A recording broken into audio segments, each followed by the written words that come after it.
অনেকদিন গল্প বলি না, একটা গল্প বলে শুরু করি। বেশি দিন আগের কথা না, এই যে রাওয়ালপিন্ডি টেস্টের সময় সিকান্দার বক্ত তখন ধারাভাষ্য দিচ্ছেন আতারবার সঙ্গে। তো মিরাজ যথারীতি তার পঞ্চম উইকেট তুলে নিচ্ছে। সিকান্দার বক্ত খুব উচ্ছ্বসিত, সে বলতেছে যে একটা পার্ট টাইম বোলারের জন্য এটা একটা অসামান্য কৃতিত্ব, একের পর এক পাকিস্তানি ব্যাটসম্যানদের আউট করতেছে, এটা একজন পার্ট টাইম বোলার নিজেকে নিয়ে গর্ব করতে পারে।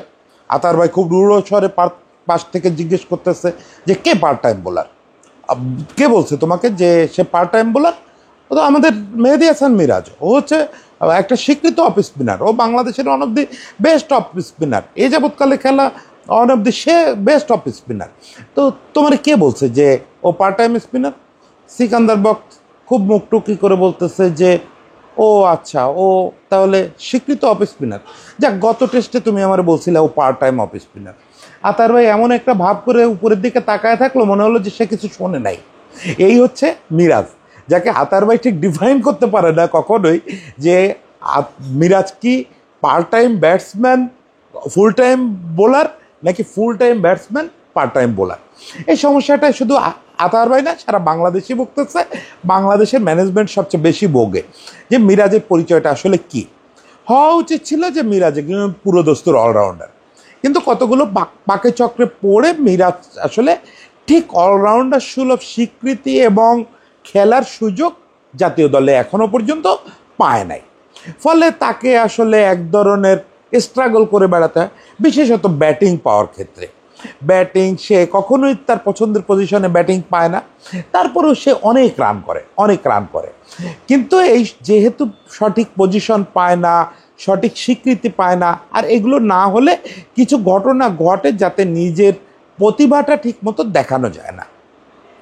ফলে মিরাজ যে একজন অলরাউন্ডার, এই জিনিসটা এখনও যতই স্ট্যাটিস্টিক্স তার পক্ষে কথা বলুক, এখনও মানসিকভাবে এটা বাঙালি এবং বাংলাদেশ মেনে নিতে পারে নাই। কিন্তু একটা ইন্টারেস্টিং ঘটনা ঘটছে, সেটা হচ্ছে আমাদের সাকিব আল হাসান কার্যত অবসরে চলে গেছেন। যদি খুব অদ্ভুত কিছু না ঘটে তাহলে সাকিব আল হাসানের আর ইন্টারন্যাশনাল ক্রিকেট খেলার কথা না। ফলে আমরা এখন একজন নতুন অলরাউন্ডারের তল্লাশে থাকব। সেই নতুন অলরাউন্ডার আমরা যদি পরের প্রজন্ম থেকে খুঁজি, তাহলে কখনো আমরা দেখব রিপন মণ্ডলের কথা আসতেছে, কখনো রাব্বির কথা আসতেছে, সবচেয়ে বড় পেস বোলিং অলরাউন্ডার হয়ে আসার কথা মৃত্যুঞ্জয়ের। তো যাই হোক, নতুন প্রজন্মের আগেই ভেতরে আরেকজন দাবিদার তো রয়ে গেছে, সেটা আমাদের মিরাজ। সে দাবি করতেই পারে যে সাকিব ভাই এখন নাই, এখন তাহলে আমি বাংলাদেশের এক নম্বর অলরাউন্ডার। এই দাবিতে বিন্দুমাত্র অসত্য নাই এবং বিন্দুমাত্র অতিরঞ্জনের কিছু নাই, কারণ সাকিবের অনুপস্থিতিতে মিরাজ অবশ্যই বাংলাদেশের এক নম্বর অলরাউন্ডার। মিরাজ শুধু বাংলাদেশের এক নম্বর অলরাউন্ডার এটা বললে মিরাজের ব্যাপারটা ঠিক বোঝা যাবে না। মিরাজ যেমন র্যাঙ্কিংয়ে ও সেরা 5-এ চলে আসছে, ও এর আগেও একবার সেরা 5-এ ঢুকছিল। সাকিবও সেরা 5-এ আছে। সাকিব পিছায় তার সবসময় দখলে থাকা যে এক নম্বর পজিশন সেটাতে আর নেই, 3 নম্বরে চলে আসছে। 1-2-তে অশ্বিনা জাদেজা চলে গেছে, 3 নম্বরে সাকিব, 4 নম্বরে কে যেন, 5-এ হচ্ছে মিরাজ। ফলে 5-এর ভিতরে এখন আমাদের দুজন অলরাউন্ডার। এবং রেটিংয়ের হিসাবটা একটু জটিল বলে সাকিবের হয়তো 5 থেকে বেরোতে বা 10 থেকে বেরোতে একটু সময় লাগবে, খেলা ছাড়ার পরেও একটু সময় লাগে বের হয়ে যেতে। কিন্তু মিরাজ এখন আস্তে আস্তে এই জায়গাটা পোক্ত করবে। ফলে সাকিবের এক অর্থে মিরাজ জায়গাটা নিয়ে নিচ্ছে। এখন কথা হচ্ছে যে সাকিব আদৌ মিরাজ হতে পারবে কিনা, সেই প্রসঙ্গটা আমরা একটু শেষ দিকে বলবো। কিন্তু এটা সত্যি যে আপাতত মিরাজকে আমাদের দেশের এক নম্বর অলরাউন্ডার হিসেবে মেনে নিতে হবে এবং তাকে সেই স্বীকৃতি এবং প্রাপ্য জায়গাটা দিতে হবে। তো আমরা একটু মিরাজের লাইফের ট্র্যাজেডিটা দেখি যে মিরাজ আসলে ব্যাটসম্যান নাকি বোলার। এই যে অস্তিত্ব সংকটে পড়া, পরিচয় সংকটে পড়া, এই পরিচয় সংকটে পড়া শুরুটা কিভাবে হলো। মিরাজকে ধরেন আমি চিনি, সেটা তার আন্ডার-15 লেভেল থেকে। মিরাজ ওই বয়সে বেশ আলোচিত ছিল। মিরাজ শান্ত খুব ঘনিষ্ঠ বন্ধু, এই জুটি খুব আলোচিত ছিল এবং বলা হতো যে এই জুটি হচ্ছে এজ লেভেলে একটা বড় কিছু করে দেখাবে এবং পরবর্তী প্রজন্মে জাতীয় দলে করে দেখাবে। এখন দুই বন্ধুকে নিয়েই আমার নানা রকম অভিযোগ আছে যে তারা ঠিক তাদের প্রতিভার প্রতি যতটা সুবিচার করা উচিত ছিল তা করতে পারে নাই এখনো। স্টিল তারা বাংলাদেশের বেস্ট পারফর্মারদের মধ্যে, ফলে তাদের নিয়ে অনুমানটা একবার মিথ্যা ছিল না। আন্ডার-15 খেললো, এরপরে ওই সময় ঘরোয়া ক্রিকেট শুরু করে দিল। ঘরোয়া ক্রিকেটে আন্ডার-15 সব জায়গায় মিরাজের পরিচয় ছিল ব্যাটিং অলরাউন্ডার। মিরাজ একদম নিখাত মিডল অর্ডার ব্যাটসম্যান এবং সলিড স্পিনার। মানে স্পিনার মানে এমন না যে পার্ট টাইম স্পিনার, মানে এখন আমরা সাকিবকে পরবর্তীকালে যেভাবে দেখছি ওই সময় মিরাজ ছোটদের সাকিব ছিল। সে মিডল অর্ডারে ব্যাটিং করতো এবং ফুল 10 ওভার বল করতো। তখন তো ওয়ানডে খেলতো ওরা। 2014 অনূর্ধ্ব-19 বিশ্বকাপে মিরাজ যুব দলের ক্যাপ্টেন হিসাবে দায়িত্ব পেল। মিরাজ এর আগেও বয়সভিত্তিক দলে ক্যাপ্টেন্সি করছে, 15-এ করছে, 17-এ করছে। মিরাজ অ্যাকচুয়ালি তার ক্যারিয়ারের প্রায়টা সময় ক্যাপ্টেন্সি করে কাটাইছে জাতীয় দলে আসার আগ পর্যন্ত। তো আন্ডার-19-এ 2014 সালে সাধারণত একটা ট্র্যাডিশন দেখবেন, মানে এটা দু এক সময় ব্যতিক্রম হয়েছে, আকবর আলীর ক্ষেত্রে যেমন ব্যতিক্রম হয়েছে বা 2-4 বার ব্যতিক্রম হয়েছে, কিন্তু আমাদের এখানে একটা জিনিস ফলো করা হয়, ইন্ডিয়া পাকিস্তান যেমন একটা সেট আপকে একবারে বেশি যুব বিশ্বকাপ খেলায় না, কিন্তু আমরা কম বেশি যারা ভালো খেলোয়াড় যাদের পারফরমেন্স আছে তাদেরকে 2টো করে যুব বিশ্বকাপ খেলাই, কারণ বয়স এটা পারমিট করে।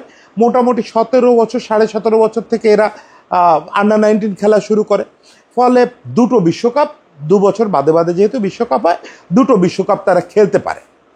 এখন এরকম একটা অবস্থায় যেটা করা হয় যে সাধারণত প্রতি বিশ্বকাপে অধিনায়ক করা হয় আগের বিশ্বকাপের কোনো পারফর্মারকে। যেমন আমাদের রকিবুল যুব বিশ্বকাপ জয়ী দলের একটা গুরুত্বপূর্ণ মেম্বার ছিল, পরের বিশ্বকাপে সে ক্যাপ্টেন্সি করছে, এরকম একটা কাজ করা হয়।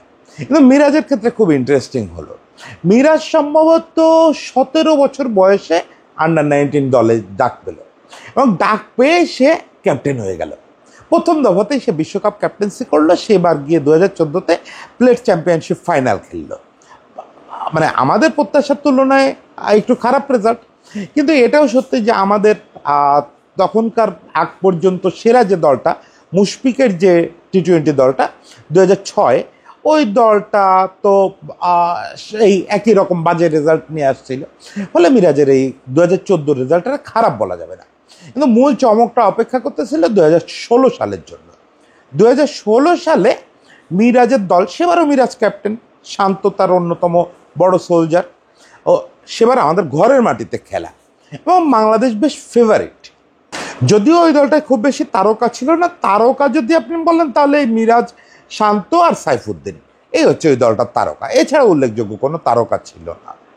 কিন্তু দলটা যেহেতু একটা ইউনিট হয়ে পারফর্ম করতেছিল, মনে করা হচ্ছিল ভালো করবে, এবং গ্রুপ পর্ব থেকে শুরু করে তরতর করে সেমিফাইনাল পর্যন্ত বাংলাদেশ মিরাজের দলটা খুব ভালো করলো। সেমিফাইনালে এসে অনেকটা অঘটনের মতো করে ওয়েস্ট ইন্ডিজের সঙ্গে হেরে গেল। আলটিমেটলি ওয়েস্ট ইন্ডিজ পরে বিশ্বকাপও জিতলো, ওই বিশ্বকাপটা ঢাকায় জিতছিল। কিন্তু যেটা হলো যে ওই টুর্নামেন্টে বাংলাদেশ দলটা যে সেমিফাইনাল পর্যন্ত আসলো, এটা একটা বড় কৃতিত্ব ছিল মিরাজের, অলরাউন্ডার মিরাজের। শান্ত অনেক রান করছিল, কিন্তু ব্যাটে বলে সিগনিফিক্যান্ট রোল প্লে করে মিরাজ। মিরাজ সম্ভবত ব্যাক টু ব্যাক 3টা 50 করছিল 3টা ম্যাচে। এছাড়া মিরাজের অনেকগুলো উইকেট ছিল, কোনো এক ম্যাচে আমার মনে পড়ে 50+4 উইকেটও ছিল। আন্ডার-19 এজ লেভেলে 50+4 উইকেট একটা ম্যাচ জিতানোর জন্য যথেষ্ট হয়, এবং অলরাউন্ড পারফরমেন্সে মিরাজ সবার উপরে ছিল, এবং মানে খুব স্বাভাবিকভাবে Miraz man of the tournament পায়। দেখেন এই যে ম্যান অফ দ্য টুর্নামেন্টটা জিতলো, এটা কিন্তু সে অলরাউন্ডার হিসেবে জিতলো, এবং solid middle order batsman, solid spinner হিসাবে। ক্রাইসিসটা হলো কি, মিরাজ ওই ব্যাচের প্রথম খেলোয়াড় হিসাবে জাতীয় দলে ডাক পেল, এবং ডাক পেলো তো পেলো, তা আবার টেস্টে ডাক পেলো। হাতুরু সিংয়ের দলে 2016 সালে বিশ্বকাপ হলো, ওই বছরই তাকে টেস্ট দলে ডাকা হলো ইংল্যান্ডের বিপক্ষে। ইংল্যান্ডের বিপক্ষে অভিষেক হয়ে গেল, অভিষেক ইনিংসে 6 উইকেট নিল, অভিষেক ম্যাচেই মনে হয় 12 উইকেট নিয়ে নিল এই জিনিসটা। এবং পরে ওই সিরিজেও সে সব মিলে 3বার 5+ উইকেট নিয়েছিল, 4 ইনিংসের মধ্যে 3বারই 5টার উপরে উইকেট ছিল। মানে মিরাজ একটা ব্যাপক হইচই করে অভিষেক হলো। কিন্তু ক্রাইসিসটা হলো কি, যে তখন তো দলের ব্যাটিং সাব্বির হচ্ছে 7-এ ব্যাট করে ওই টিমটার, ফলে 7-এর উপরে তো মিরাজকে ওঠানোর উপায় ছিল না। হাতুরু সিংয়ে ঠিক জানতো কিনা যে এই ছেলেটা ব্যাটিং অর্ডার আমি ঠিক নিশ্চিত না, কিন্তু তাকে ওই যে সম্ভবত 9-এ ব্যাট করানো হলো। স্পিনার, তার পরিচয় দাঁড়ায় গেল জাতির সামনে যে সে একজন স্পিনার। যে বোলারটা ক্যারিয়ারের প্রথম 2 টেস্টেই এতগুলো উইকেট নেয় এবং 9 নম্বরে ব্যাট করে, তাকে তো সবাই স্পিনার হিসাবেই চিনবে। যদিও আতারে কখনো কখনো পার্ট টাইম স্পিনার হিসাবে পরিচয় করায় দেয়, কিন্তু রিয়েলিটি হচ্ছে যে লোকে জানলো যে তাহলে মিরাজ তাহলে একজন স্পিনার।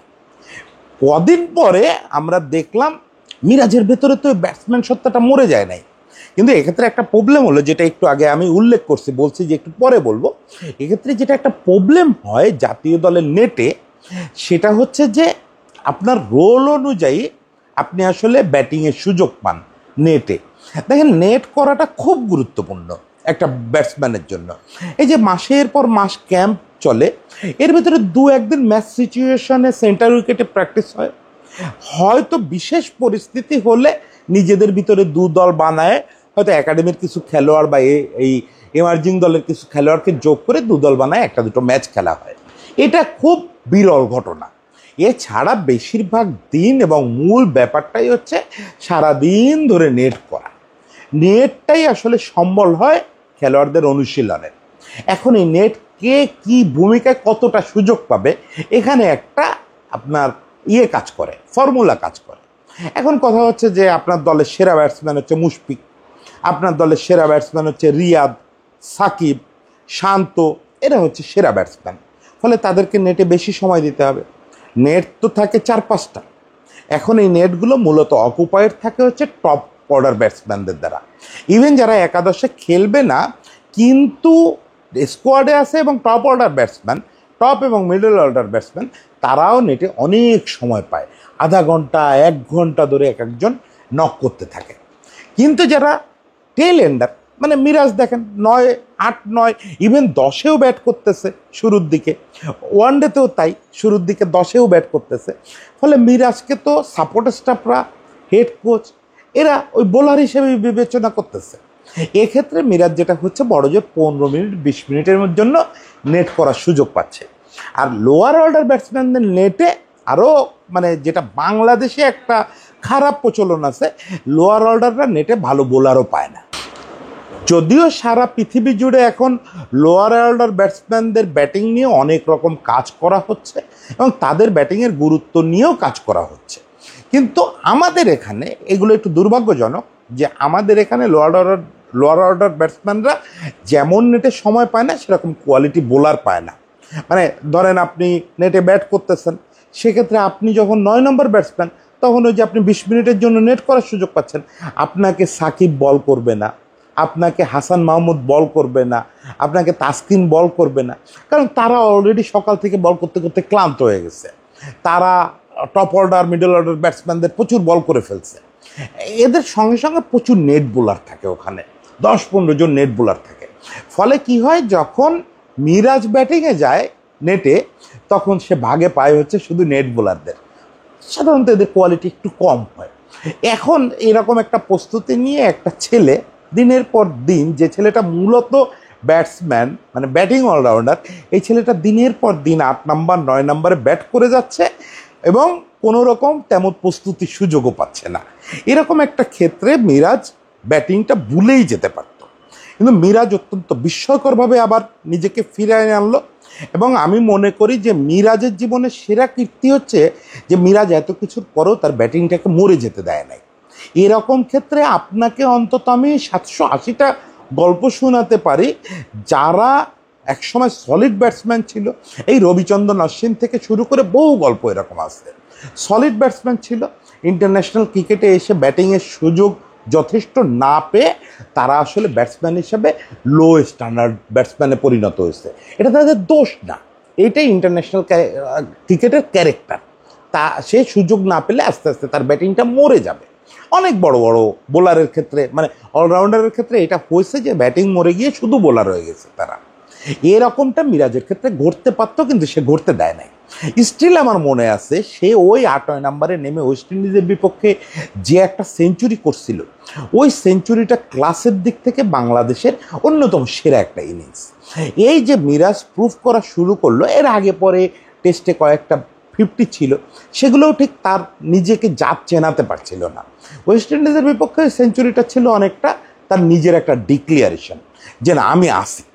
এরপরে যেটা হলো, মিরাজ একটা দুটো ওয়ানডেতে সব মিলে গোটা চারেক ওয়ানডেতে টপ অর্ডারে ব্যাট করলো। 8 নম্বরে সে নেমেই ইন্ডিয়ার বিপক্ষে একবার একটা ওয়ানডে সেঞ্চুরি করে ফেললো। তারপরে আপনার কয়েকটা 50ও আছে তার ওয়ানডেতে। সবচেয়ে ইন্টারেস্টিং হলো যে সে একবার ওপেন করতে নামলো সম্ভবত এশিয়া কাপের ফাইনালে। সে আর লিটন দুর্দান্ত একটা জুটি করলো, লিটন একটা দারুণ সেঞ্চুরি করছিল, ওটা মনে আছে। সে একটা 30-32 রানের ইনিংস খেললো, বাট খুবই কার্যকর ইনিংস ছিল। এরপর সে ইন্ডিয়ার বিপক্ষে একটা ম্যাচে, সম্ভবত ইন্ডিয়ার বিপক্ষে কিনা আমি ঠিক মনে করতে পারি না, বয়স হচ্ছে তো, ওপেন করতে নেমে সেঞ্চুরি করে ফেললো।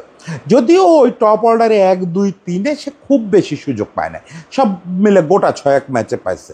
এর ভিতরে 3 নম্বরে বোধহয় একটা ম্যাচ খেলছে, সেখানেই তার 50 আছে ওয়ানডেতে। এছাড়া ওই 8, 9, ইভেন 10-এও ব্যাট করতে হয়েছে তাকে। এখনও চিত্রটা খুব একটা বদলায়নি। এই রাওয়ালপিন্ডি টেস্ট তাকে অলরাউন্ডারদের র্যাঙ্কিংয়ে আবার 5-এর ভিতরে নিয়ে আসছে। যদিও সে র্যাঙ্কিংটা প্রকাশিত হচ্ছে যে ইন্ডিয়ার সিরিজের পরে, সেটার এফেক্টটা টের পাওয়া গেছে, কিন্তু রিয়েলিটি হচ্ছে তাকে ওই 5-এর ভিতরে ঢুকেছে রাওয়ালপিন্ডিতে 2 টেস্টে সে ব্যাক টু ব্যাক 70+ ইনিংস খেলছে 2 ইনিংসে। তারপরে 5 উইকেট নিছে, সব মিলে অনেকগুলো উইকেট নিছে ওই সিরিজে। এই ইন্ডিয়া সিরিজে ব্যাটে খুব একটা রান করতে পারেনি, এখানেও 2 টেস্ট মিলে 9 উইকেট নিছে, একটা ইনিংসে 4 উইকেট আছে। Super performance.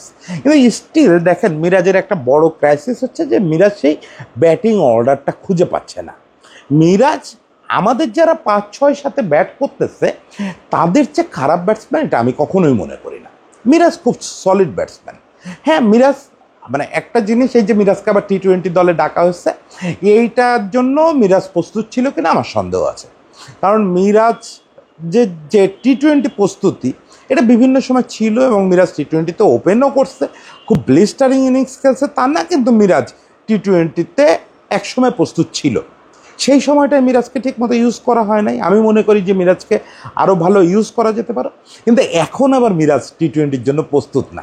এখন মূলত সে টেস্ট এবং ওয়ানডে খেলোয়াড়। এরকম একটা অবস্থায় তাকে T20-তে ডাকা কতটা ঠিক হচ্ছে এই নিয়ে আমার সন্দেহ আছে। কিন্তু টেস্ট এবং ওয়ানডেতে তাকে অলরাউন্ডার হিসাবে আরও গুরুত্ব না দেওয়ার কোনো বিকল্প নাই। যেহেতু আমাদের বেশিরভাগ টেস্ট হয় উপমহাদেশে, ফলে বোলার মিরাজ কখনোই আন্ডাররেটেড থাকেন না।